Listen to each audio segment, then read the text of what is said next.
मिथिला में राम खेले होरी।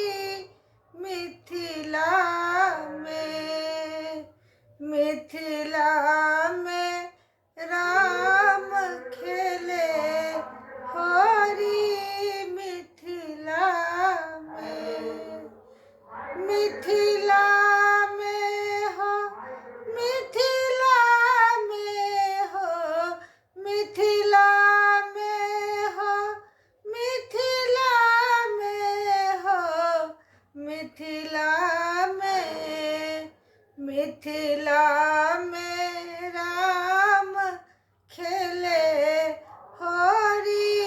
मिथिला में किनका के हाथ कनक पिचकारी।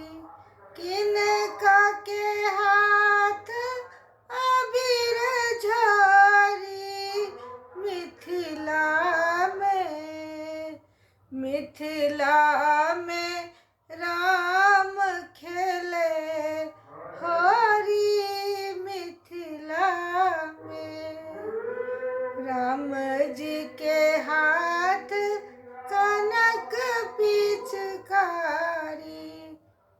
लक्ष्मण के हाथ अबीर झोरी। मिथिला में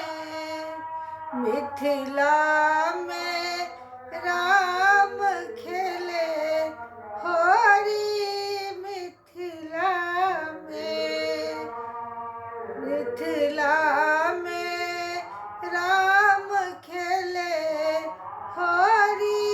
मिथिला में किनका भीजे पियर पीताम्बर। किनकर भीजे कुसुम चोली। मिथिला में राम खेले होरी।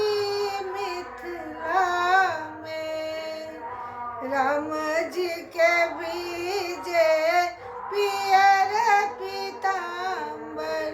सिया जी के भीजे कुसुम चुनरी।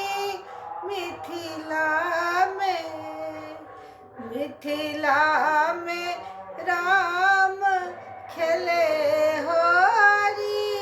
मिथिला में हो, मिथिला में हो, मिथिला में हो, मिथिला में राम